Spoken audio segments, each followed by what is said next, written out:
So good afternoon and welcome to a further webinar in Capco's Capital Markets series of webinars for the industry. My name is Owen Jelf. I'm the Global Head of Capital Markets for Capco, and I'm delighted to have the opportunity to thank you for joining this webinar. We're here to talk about CSDR, a regulation that aims to harmonise and improve the efficiency of securities settlement across European markets. However, as we progress with the implementation of the so-called Settlement Discipline Regime, there are some key questions and concerns around overall industry readiness and the overall impacts on the markets that are being debated, analysed and discussed. So today, our discussion is going to focus on how the industry plans for CSDR compliance and gets the job done, given some of the uncertainties and the assumptions. And we'll try to address what are the envisaged business implications of the regulation and how organisations can strike the right balance between perhaps a more tactical solution or being strategic. You know, I guess one of the classic trade-offs that many of you experience. So I'm delighted to say we're joined by a very esteemed panel. Let me quickly introduce everybody, then I'll hand over to Tej Patel, our head of finance, risk and compliance practice at Capco, who will be moderator today. So delighted to welcome Pete Thomason from AFME, with a specific focus on post-trade and private services at that organisation. So welcome, Pete. Emma Johnston. Emma is head of market advocacy at Deutsche Bank. So real pleasure to have you join, Emma. Adrian Dale, the head of regulation and market practice at the International Securities Lending Association, ISLA. Again, welcome, Adrian, and thank you for joining.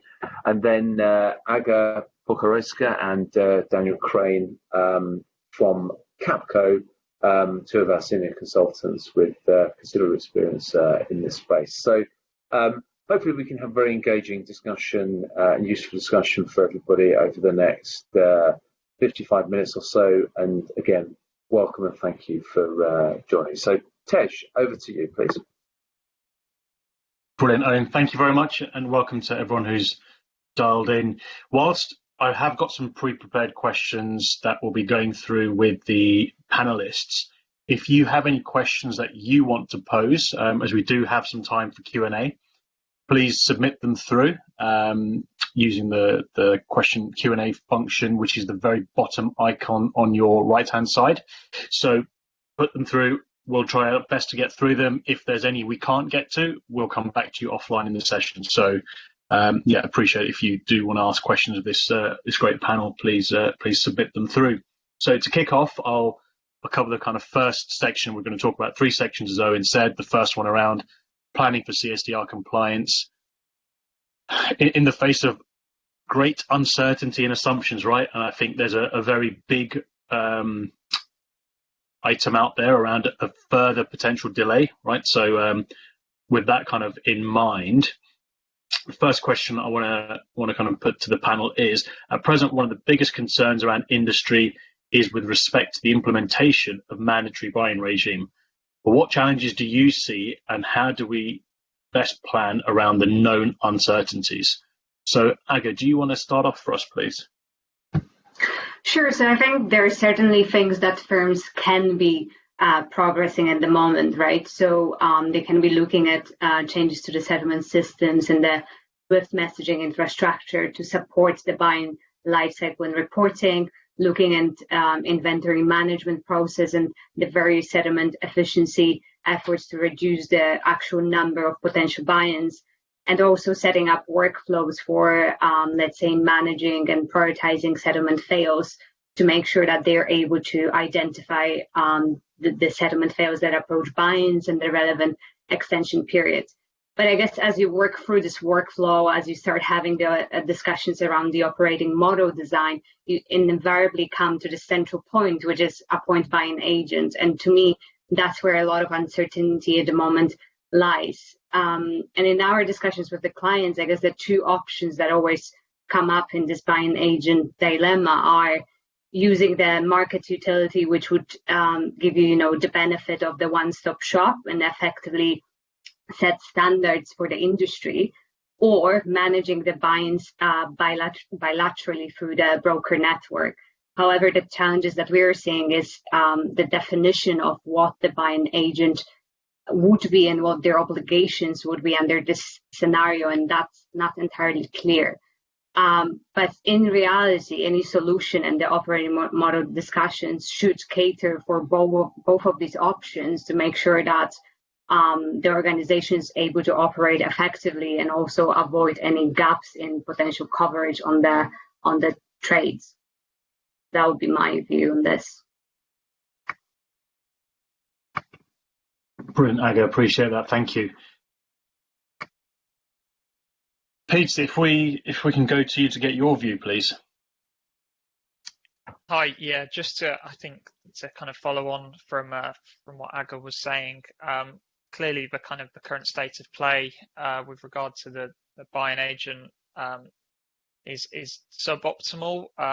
There's of course this one known entity who we can say for certain are going to offer a buying agent service, and there's a lot of confusion that we've seen out in the market at the minute. So I've heard various people talk about a buying agent license, which is just a misconception. That concept of a licensed buying agent isn't something that exists in the regulation. But I think there's a lot of confusion, and possibly that's the reason why there isn't more people who have entered that space, and it stems, I think, from the lack of clarity and detail that's in the regulation. So as Aga mentioned, there's not particularly clear parameters on what the roles and responsibilities of the buying agent are. For example, what does the sentence, a buying agent must not have a conflict of interest, what does that actually mean in practice? That's definitely an area where we'd like to see the authorities provide more guidance on, and where we have actively kind of reached out to ESMA and the European Commission requesting that they do provide that clarification as a matter of priority. Appreciate that, Pete. Thank you very much. Emma, if I can come to you from an industry practitioner kind of perspective on this, please. Yeah, sure. And I think, some of the questions that, we'd asked ourselves as an institution that we've had coming into us as an institution also is, will the industry participants try to implement a buying agent service themselves? And, if we look at it logically, there's nothing stopping a bank or broker doing so. It's market making at the end of the day. But obviously, when it comes to appointing a broker, this will be subject to them not having a conflict of interest, as Pete mentioned, and obviously there is that unknown out there at the moment. But from a feasibility point aside, we've seen the one offering launched with fanfare. It's given a platform, and we all know who they are and what they can offer, and I think that's a great option. But I think if there was to be a bilateral process between two financial institutions, it wouldn't be launched with a fanfare. It would be a discrete transaction arrangement between two existing trading parties, supported through the terms of business between both firms, rather than a broker XYZ is going to be a buying agent. I don't think we should expect to see that, in the industry press as an example. Materials or not, let's see. I hear conflicting views. I swing from being confident there's going to be other options out there to then scratching my head thinking, what next? And the biggest hurdle maybe is the obvious one, is that mandatory buy-ins are an unwanted outcome, and perhaps the lack of visible options beyond the one or 1.5 offerings we are aware of is a symptom of that. But I think what we need as an industry, as practitioners, as the entities facing buy-in or instigating buy-ins, we need to have options. Trading parties, regardless of their location, across all in-scope financial instruments need to have an option. We don't appear to have that today, and we have to be hopeful that more entrants and solutions will emerge in due course. Okay, thank you. I appreciate that. Adrian, if I can turn to you then, please, for your view. The whole concept of penalties and mandatory buy-ins being relevant to stock loan, it seems to be a bit of a non-starter, not least because one of the reasons for security lending is to cover settlement fails. So that's where that comes from. There's also the consideration for about the master agreement, which already has effectively a buy-in and not penalty but a cash compensation process inside it. And then if we think about scope a little bit more in detail, one of the things that we focused on, and it was one of the last things I asked for clarification on, or re-clarification because the question's already out there, is on open trades. This is transactions that don't have a defined end date. And when you look at the regulation, it says something about the mandatory buy-ins. There's an exemption if the second leg is less than 30 days in term. And open trades they don't have, strictly speaking, I suppose, a second leg like that they would understand. It's sort of implied in the transaction because an open trade is effectively like an overnight trade that rolls. Of course, a lot of our market is operating on an open trade basis. And so what we did is we did a survey of members to find out exactly how they account for it, what are their views of their compliance department, and legally what they think an open trade is, to go back to ESMA to say, look, this is what we think an open trade is. And of course, the consensus was it's effectively like an overnight transaction, so it shouldn't be in the scope of the buy-in. But asking for clarity on something like that is really fundamental to figuring out whether the transactions that we're looking at are in or out of scope. If it's okay, I wouldn't mind just saying a few words about the work that ISLA is doing, so that it gives us some bit of sort of clarity and background to where I'm coming from. Is that okay, Tej? Yeah, that'd be great. Thank you. Yeah, sure. So the way we've approached it at ISLA, we've actually broken it up into two streams. The first one we've been looking at is settlement efficiency. We've been working on that for just over a year, I suppose, perhaps a bit longer. Obviously, if you address settlement efficiency, then you shouldn't have penalties and mandatory buy-ins in the first place. That's the ideal, and that's the goal. The work that's come out of that got published in two papers in February and September of last year from our working group, and it came up actually with 60 odd proposals of improvements that the market could make, so that we wouldn't get to the penalty and buy-in situation. That working group has actually gone through all of those 60 items now, and we're integrating those new practices into our general best practices, which appear in the ISLA handbook, and I'm sure I'll go on about that quite a bit as we go through today. So that's the first stream. The second stream is the legal work. Obviously, in Article 25 of the regulation as it is at the moment, it's got a requirement for a contractual arrangement, so that counterparties obviously recognise what needs to be done. And of course, as soon as you try and build that into your legal architecture, you run into all sorts of problems, not least that open trade issue that I was talking about. And then, but as we look at our master agreement for our industry, it's basically, do we have to make it distinct from the mini closeout that's in there at the moment? And then how much detail do we have to go into? And of course, then there are practical implications of that as well. If you're going to produce an annex, which is what we were looking to do jointly with other associations, the practical implications of that are, if you repaper something, it takes a long time to not just draft it, but then to do that repapering could take, let's say 6 months, for instance, to complete. And if that was the case, then and we were doing it today, then that's going to run us straight into the go live that was originally given. Can I just ask? Sorry to Tej to do this, to put you on the spot, but can I ask? Are we going to talk about the rumours that are going on at the moment, or now's as good a time as any? Okay, shall I kick it off? I think there are people on the panel who perhaps know more than I do. Well, of course, so ISLA aren't saying anything formal about this at all, but we do recognise that there are communications going on from associations to their members and from service providers, we'll call them, to their clients as well. From ISLA's perspective, what we're going to do is sort of carry on as we are. but we're going to pause while we wait to see a formal communication come out of ESMA, which I hope is going to be coming out, I suppose, if I say weeks or months, certainly or hope anyway, to give us enough time to be able to reposition if that's indeed what's going to happen. I don't know if anyone else has got something more clear that they want to say. I say, Emma, is there anything you want to say, whether around the transaction scope or on the rumours of a delay? Yeah, I mean, I think Adrian raised some excellent points there, which are truly fundamental. And I think, some of those points he's raised have led us to where we are today and to the announcements that started to circulate towards the end of last week. As an industry, we're still faced with so many scope and interpretive challenges, which in many respects, we're all working on solutions that are sometimes based on assumptions, which is, it is so precarious. When you think about the challenges encountered from the CSDs up the chain, there's so many knock-on impacts.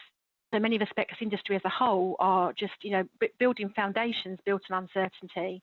And I'd like to think that, if we have any more time, then that time will be used wisely to kind of clear up some of these fundamental issues. When you think about, transaction types, transaction types and the in-scope financial instruments against each aspect of the regime, the allocation and confirmation, the cash penalties and buy-ins, this is the starting point. And if this isn't sound in its implementation, the whole intention of the regulation could falter. There's such an interdependency here, across the various relationships from trade to post-trade. And if the scope is not clearly defined and tabled for all to implement, then we're always going to be on all the curves. It's very, very difficult for impossible for the industry to collect on something which we're not clear on. I mean, I'll just gravitate towards the custodian's position. That's my vantage point within DB, and the custodians have a true dependency on the CSDs, the CCPs, who are their general clearing members, and their clients. So without a finite transaction scope, a golden source of data, common across all actors, then the custodian is going to be in a bit of a tricky situation, balancing their client's expectation and interpretation with their own and the CSDs, which may differ from another CSD. There is divergence at the CSD level in their own interpretation and implementation. And I think just overall, my concern is without having absolute certainty, we're going to create a claim and litigation culture, which will ultimately create more dysfunction and bring additional risk and cost into the European capital markets, which is never going to be the intention of the regulators. Yeah, excellent points, Emma. Thank you. And like you said, right, if there is a delay, there's so much fundamentally that firms can address and throughout the kind of value chain. So yeah, it'll be interesting to see. Pete, anything from an AFME perspective on this? I'll keep it brief because I think we're possibly running over time a little bit. I mean, to come back to the question, which is asking how to plan around the known uncertainties. I mean, without wanting to sound like a broken record, I think that there is a huge kind of dependency on that the industry has on the regulators actually clarifying some of these uncertainties, and it is very difficult to see how we can move forward on some of these, at a firm level and at a market level, how solutions can be developed without some clarifications. And then, I mean, to touch on the potential further delay, all I would say on that is that we can expect that uncertainty to persist for some time. I mean, if in actual fact, the official implementation date according to law is still the 13th of September this year. So if you think how long ago it was first proposed that it would be delayed to February 2021, that's still not kind of ratified in law. So any further delay, there's likely to be, a similar lengthy process before that is officially confirmed. So yeah, it's definitely something that we'll be keeping a very close eye on. Okay, appreciate that. Thank you for that. So look, moving on to the next kind of I suppose it's slightly related. Do you believe that the cash penalties alone will be enough incentive to improve behaviours and settlement efficiency across the markets? Right, as you said, there's a whole bunch of discussion around postponement, whether it will or won't. Right, that aside, it'd be good to kind of get thoughts on this. So, Peter, if I can come back to you on this one, please, in terms of your thoughts on this. Yeah, absolutely. So, I think it's important to remember that CSDR introduces a few different measures. So it will introduce an improved allocation and confirmation protocol. There will be various enhancements to CSD's existing functionality. I'm sure firms are all engaged internally on kind of their own looking at their own processes and how to drive settlement efficiency. So the AFME view is that the combination of these measures and the introduction of penalties is going to provide a large incentive to the market to improve settlement rates. The question asked was slightly different, and it's, will it be enough? Well, again, I don't think we have a clear definition of what the authorities think will be enough, what settlement efficiency actually looks like to them. Are they targeting 95%? Are they targeting 99%? Are they targeting 100%? There's also not a great deal of public data that's available about what kind of current market-wide settlement rates are. So without that transparency, it's a little difficult to answer the question of what will be enough.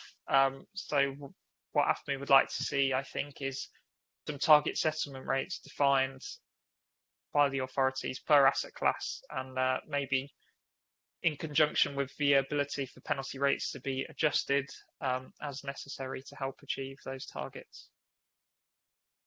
Thanks for that. Emma, from your perspective, what kind of behavioural changes would you like to focus on? Yeah, I mean, clearly penalties were intended to play a decisive role in the regulation, and although there's been some discussion about the cash penalty rates and whether they offer enough of an incentive, I think the incentive is not just limited to the financial repercussions. CSDR makes settlement failure transparent. It's transparent to who you trade with, who you settle via, such as your custodian or settlement agent, the CSDs, and ultimately the regulators. Reputations and relationships are going to be at stake here. I think for those reasons, I believe that cash penalties are a call to action for processes to be tightened, from the timely and accurate trade booking cemented in the middle, through the timely and accurate allocation and confirmation, through to timely settlement. And just underpinning all of that, service is going to play a huge part. How effective is a service provider in shielding a client from undue risk? For cash penalties in general, there's a true provider and consumer dependency. Again, this is front to back concern, and every act has a role to play. So, business is going to be at stake. I really believe that. A broker's going to want to retain a client. Settlement agent is going to want to win an RFP. Reputation and efficiency is at the core. So yeah, I think it's just very very much multifaceted, and it is a watching brief. I think there's going to be service is going to be at a core, and I think for the custodians that's going to be the natural highest impact, and it's going to really challenge their delivery and their business strategy moving forward. Okay, no, I appreciate that. Thank you, Emma. Adrian, what's your thoughts on this one? Well, I don't think there can be any doubt that regulations are a major driver in industry change. They certainly focus firms' budget and expenditure. So in terms of incentive, then I think that's got to be a definite yes. I mean, I just want to pick up on the point that actually, Pete, you were talking about. There was the paper that I was talking about earlier on that ISLA published last year. Actually, did a brief sort of analysis of it of settlement rates and security lending anyway, and there's a clear alignment between the pre-matching work that firms do through, for instance, and we'll talk about it later, perhaps vendors in terms of contract compare. And if the pre-matching rates are, say, 80 to 90%, then the settlement rates tend to be 80 and 90% as well. And overall, I think that's what was reported in that survey. an 80 to 90% sounds quite good. But at the same time, the 10 to 20% that gets left over, if we apply CSDR penalties, would be an enormous cost. And certainly, I've asked the question several times in working groups, and there are vendors who provide services that can give you an estimate of the costs that you would incur based on your settlement failures. And the last one that I heard about was an analysis done in relation to, okay, we're going through something that's quite unusual in terms of COVID. If we apply that study now, what does that look like? And it would have cost the industry millions. So there's definitely, that's, every single one of those euros is an incentive point for firms to do something. So are penalties an incentive? I don't think there's any doubt about that. Penalties alone, I mean, I would think so. I think that perhaps the mandatory binds were way over the top. But then let's be pragmatic about it. To get to 100% settlement rate, if that's indeed what the regulators are looking for, then there'll need to be something more fundamental, perhaps, than just a regulation being applied. That answers the question. Yeah, it does. Thank you. I appreciate it. Thank you very much. Aga, a final point on this before we move on to the next section. Yeah, so I think just on the point whether the penalties itself would be enough, I think what we have seen is that, it's really the buy-ins that have captured the attention a lot of times of the front office colleague and helped with that engagement. And I'm not sure if the penalties alone would have generated kind of the same level of, just industry discussions. However, obviously, as we said, if we don't address some of the challenges around buy-ins and they do go live with all those uncertainties, then we actually, face an issue that we might shift away from focusing on the real root causes of settlement fails today and just try to grapple with the buy-ins and the kind of havoc to market that they might cause. Great. Okay. Thank you for that. So look, we'll move on to the next kind of topic area around commercial and business implications. So the question I want to kind of ask, how do you think CSDR will affect trading strategies, and will the definition of risk management change to actually include risk? Peter, do you want to open up on that one, please? Sure. So, I mean, I can try and speak in general terms. Of course, different desks will take different approaches, and no single answer as to what the trading impact will be. But CSDR, of course, creates risks of additional costs, and I would expect that would need to be priced in some form. If we think about market makers, over recent years, they've already reduced massively the amount of securities that they hold in inventory for a variety of reasons.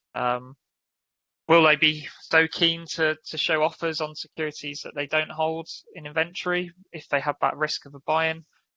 Or perhaps to phrase that a different way, if they increase the offer price to incorporate that CSDR risk, are they going to be able to find a willing buyer at that price?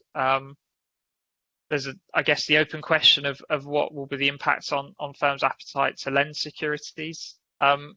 So that I think the AFME expectation overall is that the mandatory buying regime in particular is going to reduce market liquidity and disproportionately affect those already less liquid securities. So the size of the problem will be larger for SME stocks than it will be for blue chips, and larger for corporate bonds than it will be for government bonds. As I say, different.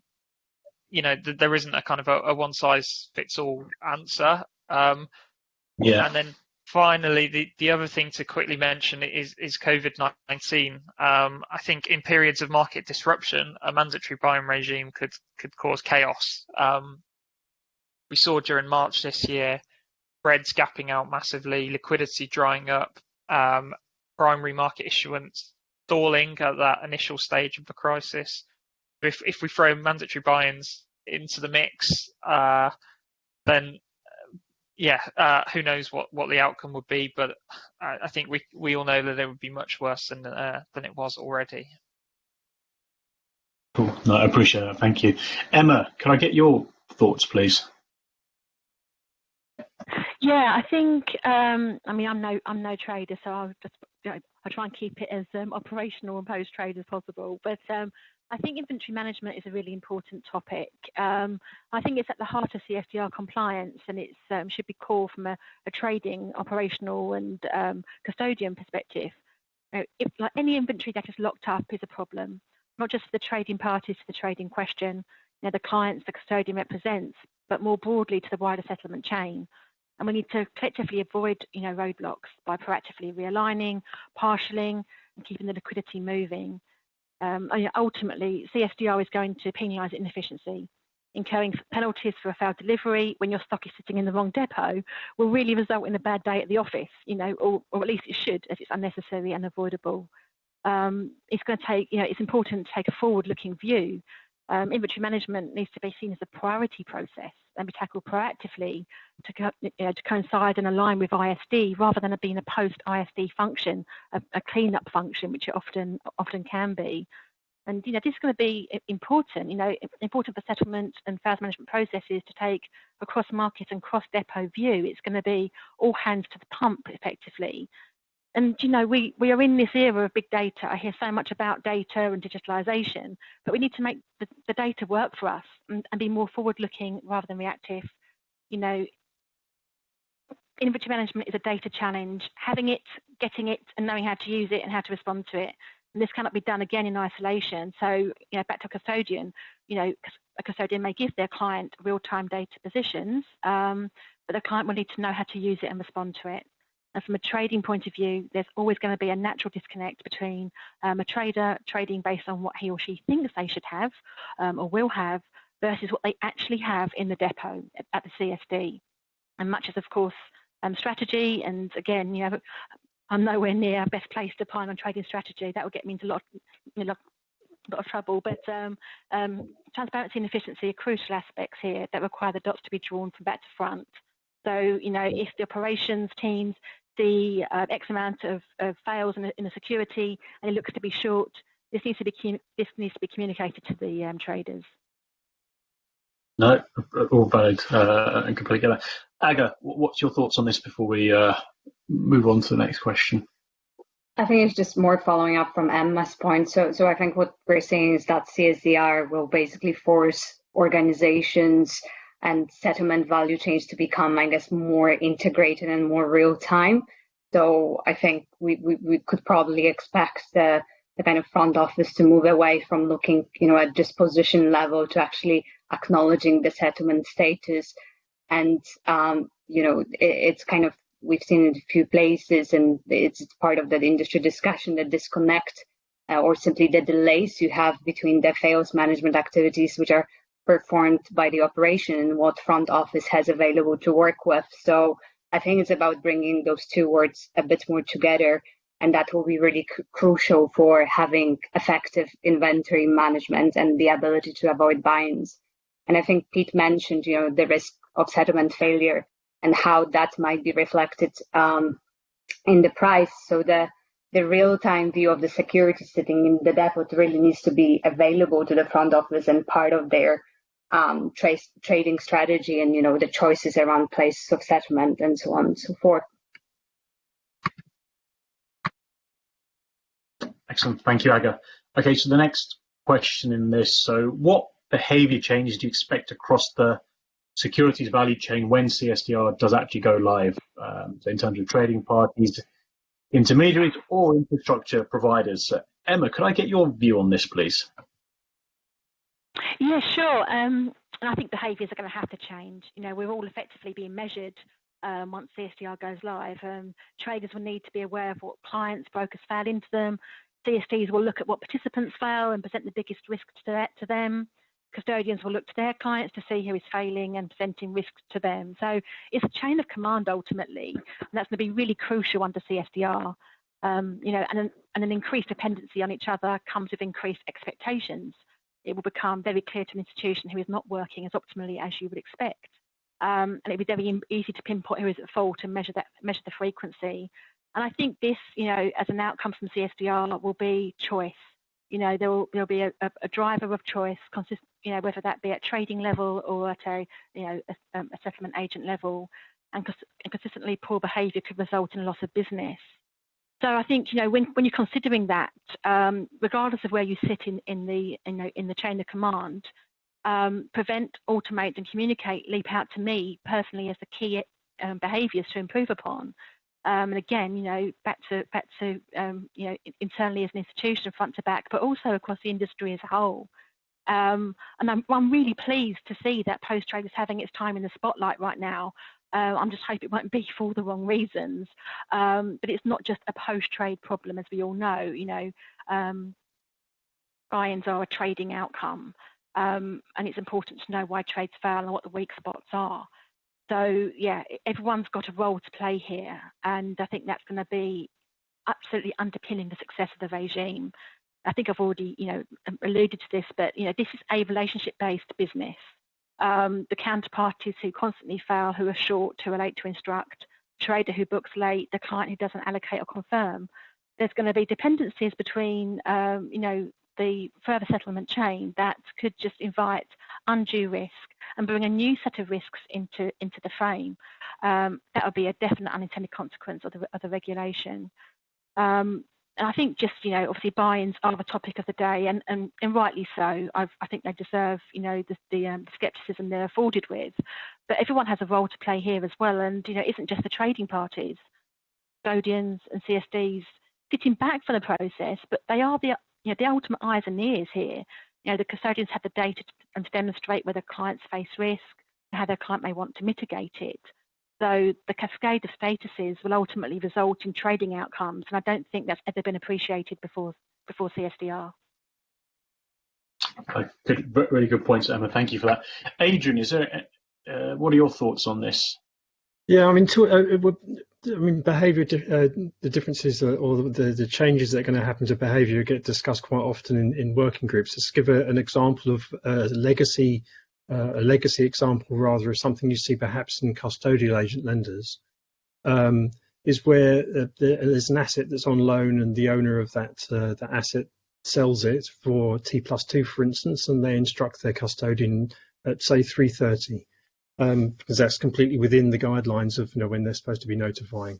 The thing is that when that feeds through into the lending market, where the deadline is earlier than that, all of a sudden you've dropped you've lost a day, and so there's this mismatch between different types of services. You look along the value chain. Now, I think Emma, you mentioned some of these points, and that there are mechanisms in place that address them at the moment. So I think you mentioned relationships. So one of the things that could happen is where you have a custodial client who sells for T+2 and there's this mismatch in notification, there are relationships that trading parties would have where they would agree a recall or to return the loan in a T+1 or T+0, so that it addresses that. But that's not really it's a way that works. It does work today, but it doesn't work all the time. So there's a behavioural difference that's going to happen there, not just in a service that's being offered by one firm who happens to have different products, but also between different counterparts. And then, so sort of coming back to it, to the concept of behavioural change, I think there's already been some change, even though the regulation hasn't gone live as such. First of all, I would look at technology. There's obviously been an increase in the uptake of technology solutions. They're low-hanging fruit because they're there and can quite easily be used to improve efficiencies. And then in terms of best practice, I'm seeing loads of improvements come through, not least from the work that we did with the working group, where the market says, with the consensus, that actually we think we should be reducing or tightening up notification times. Stricter processes around initial setup so that you know how your counterparty works and you improve the communication flow. That sort of realignment of market deadlines is being seen in our industry, but I think that you're also seeing it between CSDs, and you saw it happening obviously with T2S as well. That standardization, it's a word I'm going to use loads as we carry on through this and for the rest of the year as well. Increased use of T+0, obviously there's quite a lot of it at the moment. I mean, all of these things are examples of behavioural changes that are being triggered by this regulation anyway, even though it hasn't come into force yet. Okay, no, I appreciate that. So I'll just take us to our kind of final theme that we wanted to cover around balancing tactical and strategic delivery, right? Because that's always the challenge with implementing regs and limited timeframes. So I think if this further delay comes in, it's probably an opportunity to really address some key items in a more strategic way. So the first question, if I may, is, so considering Feb go live date, then the announcement made by the Chancellor of the Exchequer and just general uncertainties we've covered, how do you actually balance go live readiness with addressing the more strategic solutions to address the long-standing issues? So Dan, if I can get your thoughts on this, please. Yeah, sure. So I think ultimately it does boil down to the firm's ability to reduce the number of settlement fails. But first of all, firms need to understand what their current fail rate is, what are the root causes, and have an understanding or view of what their estimated cash penalty and buy exposure will be. And I think to one of the points that Emma had mentioned earlier, you need to acknowledge the different dependencies across this, and it's in particular on reducing fails, such as anything with relation to your counterparties or clients, and that is another angle that you need to look at. I think if it's in the case that the firm has the low fail rate at present, then perhaps it might be sensible to just aim for a tactical solution to meet the minimum CSDR requirements, such as being able to take in them the penalty information and be able to process payments, but also manage the buy-in process end to end. And I think this might also be the case if the firm has a high confidence in their ability to reduce fails. On the other hand, if firms are in a position where their failure rate is pretty poor, then given the time and resource constraints, if it is a February go live date next year, then maybe opting for a solution that might be more complex to deal with the whole cash penalty buy-in processes together might be something that they would opt for. And I think in light of the points that we've already made and potential delays even further, I think this is something where firms should now start to make an assessment of if the regulation is going to be pushed back a further year, then how does that impact their current plans, and what will this additional time allow them to achieve before they go live? Because it does come to find the balance between what you can successfully obtain by go live and then how much further you want to go on improving the settlement efficiencies in the long run. Okay, thanks, Dan. Emma, can I just get your thoughts on the kind of age-old challenge of balancing tactical versus strategic solutions? Yeah, sure. And I think, I think there's one thing where regulation does play a part, is that it does prompt change, it does enable change, it justifies business cases. So, if you think about what CSDR is actually asking for, it's not being unreasonable with its intention for increased settlement efficiency.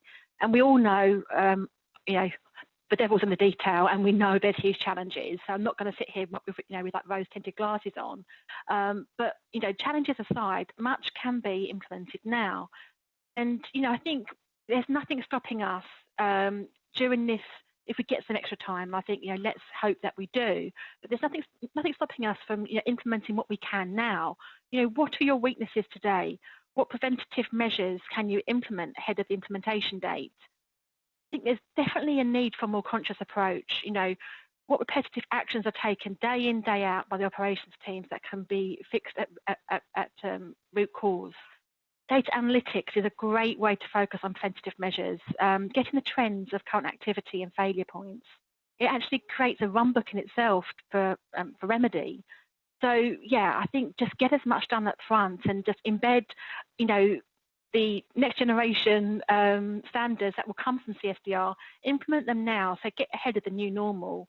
I think, from a institution's point of view, compliance aside, there's always an opportunity to achieve more profound change. We think about people enhance the service, but technology needs to improve to be able to help the operations teams provide and service clients optimally. What gaps need plugging? Can you solve it yourself? If you can't, who can help bridge them for you? Who can you partner with? we're into this great, exciting new era for post-trade.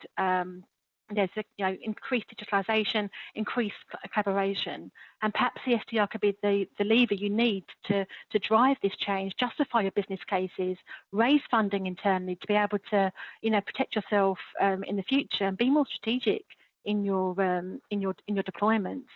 I think it could be quite exciting if managed effectively. Yeah, absolutely agree with you on that, Emma. Right? Reg shouldn't be looked at as a burden. It's such an opportunity to make necessary change in the organisation.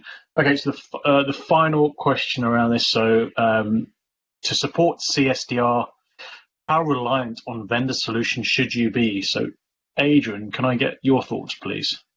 Yeah, I'll make them brief. I've just noticed that we're running a little late. So, okay, so the vendors actually, the ones used anyway by security lending, they already had quite a lot of the functionality that could support CSDR.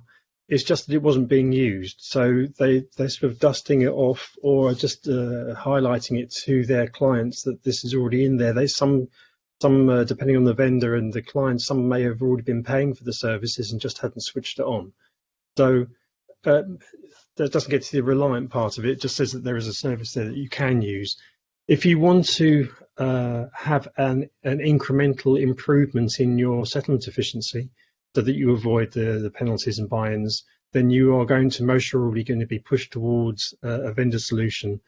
Now, you've got to be mindful of the fact that, first of all, the vendors that are out there have very large coverage of the market anyway, so it's a very good move to make, and to such a degree that we recognise it in our best practices in some areas anyway, that if there is a vendor solution out there and your counterparty happens to be using it, then that should be something you consider. We always propose alternative processes as well for people that don't use the vendors. But so I think that the vendors actually have got a very good service to support CSDR, and lots of people will be reliant on their services. I had actually a lot more I was going to say about it, but I'll chop myself off there. I appreciate that. No, thank you. Emma, a kind of a quick thought from your perspective on the reliance on vendor solutions? Yeah, I think it'd be wise, to leverage the industry tools. I think there's going to be, there's a huge amount of these vendors emerging. There's existing entrants who we all rely on, have relied on for many years, and then there's like new startups with exciting new ventures. But I think it's so important to understand what is being offered and consider whether it's a solution to your problem and not a solution looking for a problem. Where the vendor engages with the industry and solves the problems they are voicing, those, for me, are the solutions that will help the industry and jointly reduce the market burden. Workflow solutions, I think it's going to really, really help standardise the buying process. I think it'll also help cement some of the industry best practice. We look at the AFME buying principles that Pete's leading, ISLA and their when you have something similar. There's mutual triggers for each step of the process, which a industry platform could help to cement and implement. So, used correctly, chosen carefully, it could help to provide an efficient environment to operate in. But for me, they can never be a substitute for your own internal books and records. That's your golden source. That's what you're audited against. I think that's really important to always maintain integrity in your own source systems. Yeah, no, very good points. Dan, a final thought on you on this before we move on? Yeah, so I think the only thing kind of to add to that to close off is the fact that I think when firms are actually looking at vendors or new vendors to kind of use their solutions, they should be looking at actual products rather than just any PowerPoint slides demonstrating what a tool can do. Firms need to be able to see the demo, see how it works, understand how it can be integrated and configured with their own systems and how their data will be used. So they need to have that view of it before jumping in with 2 feet and kind of adopting any of these solutions. Okay, no, appreciate that. Well, so look, that kind of comes to the content we wanted to kind of get across as a group. We are going to literally be able to take one question. And actually, I'm going to go with the question from Anonymous, which we seem to have couple of. Will the CSDR regulation carry as big a legal contractual repapering burden as the markets saw during MiFID II Brexit? And I picked that one out because it's not something we've covered in the discussion so far. So, Emma, could I get your thoughts on this one, please? Yeah, and I think it's always the regulation goes hand in hand with a legal repapering of some shape or form, and MiFID was hugely painful. Will CSDR be as bad? I don't know. I mean, my gut feeling is that possibly yes. I think the impact, when you think about from the CSD to the participant, from the CCP to the clearing member, terms of business at a trading level, custody agreements, lending agreements, possibly derivatives contracts. It touches every single type of client documentation. I believe it does. The industry associations are doing great stuff here. I can't applaud them enough. They are literally solving for an industry problem. AFME, ISLA, ICMA, AGC. They're all doing impeccable work here that we will rely on. Will they, from an implementation point of view, will it be enough? Will institutions want to use and appoint their own legal counsel? Very likely. Then there's SLAs to consider, where there's outsourced partnerships. There's those to consider as well. I think I'm actually thinking of that. I hadn't thought of that one before, but yeah, I mean, I think it's that whole end to end. Every single handshake in the process needs to have a legal document at some point supporting it. So that's a long way of answering yes. Sorry. Yeah, no, I appreciate that, Emma. And I think it's something with all the other things in flight, people haven't really kind of put too much thought into kind of actually doing something, as you said, on the implementation side on that. So that'll be interesting to see how that plays out. Well, look, I think we're at time for any questions we will not be able to take. So anything we've not been able to answer, we will come back to individuals on. I want to thank the panel. It has been a thoroughly interesting and fascinating debate on this topic. Could I ask each of you to give me a final thought for the audience before we close out? So, Emma, if you wouldn't mind giving us your kind of one thought for the listeners. Okay, so I think if we get some extra time, use your time wisely. Know internally how much work you still have to do. Close those gaps. Think about the repercussions. Think about the business impact. Think about your client service. Get on the front foot as much as possible. Excellent. Thank you. Thank you. No. Good set of recommendations. Pete, from your perspective, what would you say? I think there's a lot of complexities and challenges with the buy-in process, and of course, the best way to avoid a buy-in is to make sure the trade doesn't fail. I know that might sound overly simple, but it's always worth bearing in mind. And with respect to the delay, I think at this stage it's simply a case of prepare for the worst and hope for the best. Yeah, as we always end up doing with that. Adrian, your kind of final thought, please. So obviously the market's overdue a bit of reflection anyway, especially on legacy practices that we mentioned earlier. The misalignment of instruction deadlines, for instance. So although CSDR may be delayed, I don't think that anything that has been done is a throwaway. So it's all been a very useful exercise to date, although maybe a bit frustrating, especially when we look at the settlement efficiency work that's been done and the improvement of best practices that have been implemented, like I said, without even having the regulation in place. So I think it's actually, we would absolutely welcome a delay, but at the same time, nothing should be thrown away. Yeah, really good points on that. It's all addressing issues that the industry want to anyway. Okay, thank you. Dan. I think mine kind of follows on from that. I mean, we've highlighted the number of uncertainties that exist with the regulation, including delays, but I think it's important that we do have an appreciation for the focus and effort that's been made to date across industry to reduce fails and improve efficiencies. And I believe firms should continue to do so, and in particular work with the counterparties and clients to manage all the dependencies that exist within that as well. Excellent, thank you. Aga, final thought to close out from the panel, please. I think everything has been said, so I would just only say that, yeah, it's probably would be shame to take the foot off the gas, and I think we should continue with, the industry discussion this has started and the review that Adrian has mentioned. So I think if there is a delay, that could only give us opportunity to hopefully address some of the actual root causes and perhaps shift more towards the strategic than tactical solutions. Okay, so irrespective of delay, keep going and look at more strategic solutions to address age-old problems seems to have been the theme of it if the delay comes in. So again, thank you very much. I'm going to hand over to Owen to close out the session for us.